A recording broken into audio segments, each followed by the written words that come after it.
আসলে কি করতে চান আর দেশটাকে কোথায় নিয়ে যেতে চান এ ব্যাপারে তারা নিজেরাই কনফিউজড। কিন্তু হয়তো তাদের নিজেদের ভিতরে কোনো গোপন পরিকল্পনা রয়েছে, কোনো মাস্টার প্ল্যান রয়েছে, যেটি তারা বাস্তবায়ন করার জন্যই ইচ্ছাকৃতভাবে কনফিউশন তৈরি করছেন, সংশয় তৈরি করছেন জনমনে। সেই রাজনৈতিক দলটির প্রধান আমির তিনি বলেছেন যে নারীদের কর্মঘণ্টা কমিয়ে দেবেন তারা ক্ষমতায় যেতে পারলে। আবার আল জাজিরার সাথে এক সাক্ষাৎকারে দেখছি যে তিনি বলছেন না, এই ধরনের কথা আমরা বলিনি, আমি অন্যভাবে বলেছি। এই যে দ্বিচারিতা, এটি বিস্মিত করছে। এটা জনগণের মধ্যে এক ধরনের সংশয় তৈরি করছে, মানুষকে বিভ্রান্তি তৈরি করছে। এখানে কর্মক্ষেত্রে বিশেষ করে যে সেক্টরে নারীর সংখ্যা বেশি, প্রায় 50%, বিশেষ করে গার্মেন্টস সেক্টরে, তাদের প্রথম কথাই যদি ঠিক থাকে তাহলে ওই কথার পরিপ্রেক্ষিতে তারা দিয়েছিলেন যে সন্তান লালন পালন ইত্যাদির কারণে নারীদের সময় দিতে হয়। তাহলে আজকে আমাদের প্রধান যে রপ্তানি আয় গার্মেন্টস সেক্টর, সেই গার্মেন্টস সেক্টরে নারীরা নিয়োজিত রয়েছেন প্রায় 50%। তারা কি করবেন? তারা কিভাবে এই সেক্টরে যে অবদান রাখছেন, পরিশ্রম করে এই সেক্টরকে এমন একটি ভায়াবল করেছেন যে আমাদের একটা বিপুল রপ্তানি আয় হয় এই সেক্টর দিয়ে। আর সন্তান লালন পালনের দায় কি শুধুমাত্র আজকের এই যুগে শুধুমাত্র কি মায়ের, নারীদের?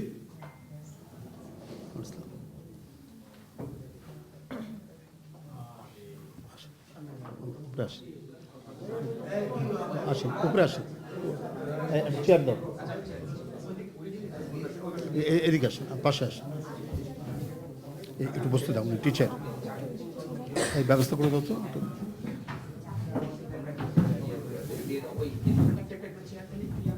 কথাটি আমি বলছি তো সেই ক্ষেত্রে পুরুষ মানুষের দায়িত্ব, তারা শুধু বাহিরে কাজের মধ্যেই থাকবেন, আর নারীরা কাজ করতে আসলে যতটুকু কাজ করবেন। এই কারণে তারা বলছেন কর্মঘণ্টা কমিয়ে দেবেন। আর কারণ তাদের সন্তান লালন পালন করতে হয়। সন্তান লালন পালনে কি পুরুষের কোনো দায়িত্ব নেই? পুরুষ কি সেই দায়িত্ব কিছু শেয়ার করতে পারে না? সভ্যতার এই যুগে সমাজ প্রগতি যখন এগিয়ে যাচ্ছে, তখন এই কথা বলে আপনারা এই সমাজটাকে কোথায় নিয়ে যেতে চান, কোন পর্যায়ে নিয়ে যেতে চান? আবার এখন তাদের আমির বলছেন যে না, এই কথা আমি বলিনি। আল জাজিরা সুস্পষ্টভাবে এখানে এসেছেন। তাহলে নারীর যে অধিকার, আমাদের এখন যে সংবিধান, এর মধ্যেও আছে যে শেখ হাসিনা এটাকে এত কাটাছেঁড়া করেছে, তার নিজের মতো স্বৈরতন্ত্র ফ্যাসিবাদ কায়েমের পরেও যতটুকু অধিকারের যে কথাটি আছে, সেখানে মানুষের নাগরিক অধিকার নিয়ে সংবিধানে তাদের মৌলিক অধিকারের যে নিশ্চিত করা দরকার, সে কথাটি রয়েছে। তাহলে কি সেটি থাকবে না আপনারা ক্ষমতায় আসলে? বা আমরা এই অধিকারগুলো আরও বাড়ানোর জন্য নারী পুরুষ ভেদে প্রত্যেকেরই মানুষের তাদের অধিকার আরও নিশ্চিত করার জন্য যে কথাগুলো এই গণতান্ত্রিক আন্দোলনে আমরা সবাই বলেছি, তাহলে সেটার কি কোনো মূল্য থাকবে না? যেখানে তাদের একজন নেতা স্বয়ং আমিরের উপস্থিতিতে বলেছেন যে পার্লামেন্টে ইসলামী আইন দিয়ে চলতে হবে। এটাও আপনি সাংবাদিকের সামনে বলেছেন আমির যে এটা তার ব্যক্তিগত বিষয়, এখানে আমার কোনো, কাটিয়ে গেছেন আর কি। আমার এই বিষয়ে কোনো মতামত নয়, তবে আমি মনে করি যে না, এইভাবে আমি এটার সাথে একমত নই। উনি বলেছেন, ঘুরিয়ে ফিরিয়ে বলেছেন আর কি, নানা করে কথাটা দাঁড়ায় এরকম যে আমি এই ব্যাপারে এখনো একমত নই। তো আপনার উপস্থিতিতে বলেছেন। তো এই যদি ঘটনা হয় তাহলে আপনারা মানে রাজনীতি এবং সামনে নির্বাচনকে কেন্দ্র করে এখনো যে কথাগুলো বলছেন সেখানে আপনারা নিজেরাই কোনো সুচিন্তিত একটি সিদ্ধান্তের কথা বলছেন না, বরং আপনারা আপনাদের পাতে ঝোল ঢালার জন্য যা কিছু করা দরকার সেই কাজগুলোই আপনারা করার চেষ্টা করছেন। এখানে সুস্পষ্টভাবে নারীর যে অধিকার নিশ্চিত করা, সেটাও কিন্তু ওই ইন্টারভিউতেও বেরিয়ে আসেনি। কারণ জামাতের কোনো নারী সেই সংগঠনের প্রধান হতে পারবেন না, এটা অবশ্য আমি খুব সুস্পষ্টভাবে বলেছি। হয়তো সংসদ সদস্য হতে পারবেন, সব কিছু হতে পারবেন, কিন্তু প্রধান পদে যেতে পারবে না। অথচ বাংলাদেশের একটি রাজনৈতিক দল, বাংলাদেশ জাতীয়তাবাদী দল বিএনপি, তার প্রধান ছিলেন একজন নারী 44 বছর, এবং যে মহিলাটি ছিলেন অত্যন্ত ধর্মপরায়ণ একজন নারী, যিনি তার বক্তব্যের এবং কাজকর্মের শুরুতেই আল্লাহর নাম ছাড়া তিনি কাজ শুরু করতেন না, এবং তার নেতৃত্ব আজকে সুবেদিত, সারা বাংলাদেশে সুপ্রতিষ্ঠিত ছিল, অত্যন্ত জনপ্রিয় ছিলেন সেই নেত্রী। তার নাম বেগম খালেদা জিয়া। তার নেতৃত্বে এদেশের জনগণ, কোটি কোটি জনগণ বিএনপিকে বারবার ক্ষমতায় নিয়ে এসছে, সমর্থন জানিয়েছে। তাহলে আজকে আপনারা নারীদের নিয়ে, নারীদের সম্পর্কে, তাদেরকে দিয়ে আপনারা ভোট চাওয়াচ্ছেন এবং তাদের কাছ থেকে ভোট চাচ্ছেন, আপনাদের নিজেদের মধ্যেই গলদ রয়েছে। আপনারা যদি কোনোভাবেই আপনাদের হাতে যদি ক্ষমতা আসে, এদেশে সবচাইতে বেশি বিপন্ন হবে নারীরা, তার কিছু প্রমাণ রয়েছে। কারণ আপনারা তাদের পরিপূর্ণ বিকাশ আপনারা চান না, তারা একটি রাজনৈতিক দলের নেতৃত্ব দিক, এটা আপনারা চান না, তারা একটি রাষ্ট্রের নেতৃত্ব দিক, এইটা আপনারা চান না। এখন ভোট পাওয়ার জন্য আপনারা নানা ধরনের বিভ্রান্তি তৈরি করছেন এবং আপনাদেরই এক একজনের মুখ থেকে এক এক ধরনের কথা বেরিয়ে আসছে। আর প্রতিপক্ষকে ঘায়েল করার জন্য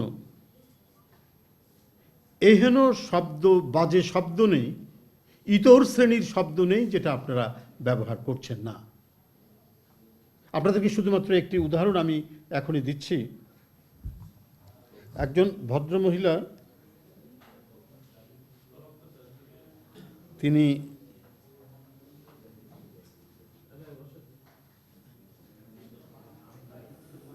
কোনো জঙ্গি গোষ্ঠী এ ধরনের চিঠি পাঠাতে পারে তাদের শত্রুপক্ষ যাদেরকে মনে করে, সেটার পরবর্তীতে সে কথাটি আছে, দয়া করে কোনো ধর্ম এবং দল নিয়ে জনগণের মাঝে বিভ্রান্তি ছড়াবেন না, অন্যথায় এর দায় আপনাকে নিতে হবে। এরপর সরাসরি স্ট্রেট হুমকি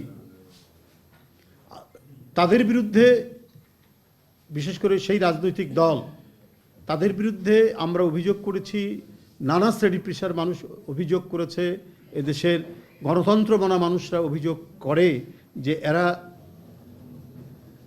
নারী বিদ্বেষী, এরা নারীর প্রগতি এবং তাদের পরিপূর্ণ বিকাশ চায় না। এই যে লং স্ট্যান্ডিং ক্রিটিসিজম তাদের বিরুদ্ধে দেশের জনগণের পক্ষ থেকে যেটা আছে, এই চিঠিটার মাধ্যমে, এই যে আমার বাম পাশে বসে রয়েছেন অত্যন্ত শ্রদ্ধেয় একজন শিক্ষিকা, উনি কোন রাজনৈতিক দল করেন সেটা বড় বিষয় নয়, কিন্তু উনি একজন গণতন্ত্র মানা মানুষ। উনার ফ্যাসিবাদ বিরোধী যে সংগ্রাম, সেই সংগ্রামে আমি জানি জাহাঙ্গীরনগর বিশ্ববিদ্যালয়ের এক গৌরবোজ্জ্বল এবং বিরচিত ভূমিকা ছিল তার। অসাধারণ সাহস নিয়ে ওই সময়, তখনও তো হাসিনার পতন হয়নি, সেই সময় কথা বলা একজন মানুষ, নাহরিন ইসলাম, অধ্যাপিকা নাহরিন ইসলাম, তাকে এই চিঠিটা পাঠানো হচ্ছে, যে চিঠিটা সাধারণত দস্যুরা দেয় ডাকাতি করার আগে, যে চিঠিটা জঙ্গি গোষ্ঠী দেয় তার প্রতিপক্ষকে হুমকি দেওয়ার জন্য। সেই চিঠিটাই পাঠানো হয়েছে।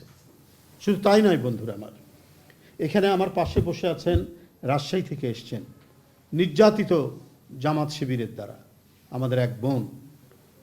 আমার পাশে বসে আছে খাদিজাতুল কোবরা, সে এই বট বাহিনী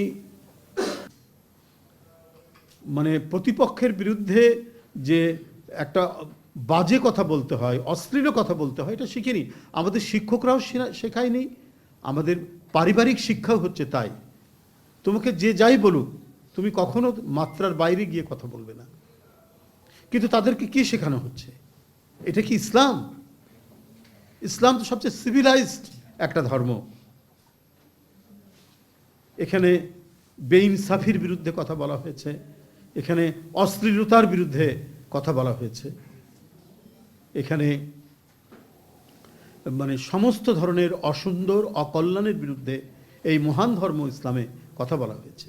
আর সেই ধর্মের নাম ভাঙিয়ে রাজনীতি করতে গিয়ে যে অশ্লীল গালিগালাজ করা হয়েছে আমাদের বোনদেরকে, এবং তারা যে সবাই বিএনপির সাথে জড়িত তা নয়, তারা সাধারণ ছাত্রী, হয়তো বিএনপিকে, ছাত্রদলকে অথবা ধানের শীষকে সমর্থন করে। এই কারণে একটা তৈরি হয়েছে কি বট বাহিনী, আর আরেকটা হচ্ছে মবার। এরা সমাজকে এক ভয়ঙ্কর অধঃপতনের দিকে নিয়ে যাচ্ছে। আমি এ প্রসঙ্গে কিছু কথা বলার জন্য আমি আমাদের শ্রদ্ধেয় শিক্ষক নওরুল ইসলাম আপাকে, অধ্যাপিকা নওরুল ইসলামকে আমি অনুরোধ করছি। Thank you so much. আসসালামু আলাইকুম সবাইকে। আসলে আজকে যে বিষয়টা